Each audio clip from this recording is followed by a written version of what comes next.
নাওবৈচাৰ 15 নং ৰাষ্ট্ৰীয় ঘাইপথত সংঘটিত হয় ভয়ংকৰ পথ দুৰ্ঘটনা। বলেৰো উইপ্ৰো আৰু ট্ৰাকৰ মাজত মুখামুখি সংঘৰ্ষৰ ফলত সংঘটিত হয় দুৰ্ঘটনাটো। দুৰ্ঘটনাত থিতাতে নিহত হয় উইপ্ৰোৰ চালক।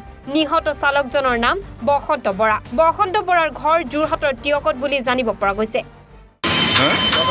6:15 মানে কোন ফালৰ পৰা আহি আছিল অকমান কৈ দিয়ক। গো সাইডৰ পৰা আহি আছিল আহি মানে টোপনি হালি জালি বোধ হয় টোপনি হালি জালি মানে ই এনেকৈ মাৰি ট্ৰাকখনৰ গাত ইমান দুখ নাই। ট্ৰাকখন কোনটো চাইডৰ পৰা আহি আছিল? ট্ৰাকখন এইটো চাইডৰ পৰা আহি আছিল লালুক চাইডৰ পৰা। আৰু ইখন গাড়ী ইখনটো যোৰহাটৰ পৰা আহি আছিলে। যোৰহাটৰ পৰা? যোৰহাটৰ মানে লখিমপুৰ মানে খুব সম্ভৱ টোপনি হালি জালিত মানে তেওঁ কিবা এটা কাৰণত ষ্টেণ্ডডাল মানে অকণ ঘূৰাই দিলে চাগে। হয়, সেইকাৰণে এই কেইটামান বজাত হৈছিলে ঘটনাটো? 6:15। লখিমপুৰৰ পৰা ফৰিউদ্দিন আহমেদৰ প্ৰতিবেদন, এনিভাৰো 24।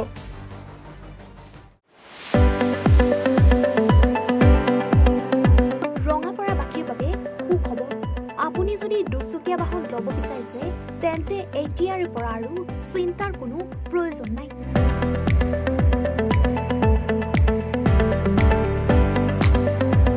আপুনিও আহিব পাৰে ডিবিপি এছ'চিয়েটলৈ, বাজাজ টু হুইলাৰ ডিলাৰ।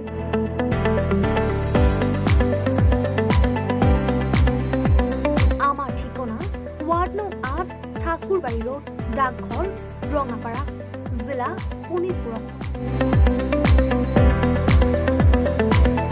আমাৰ যোগাযোগৰ নম্বৰ 9435707133 9707967285285।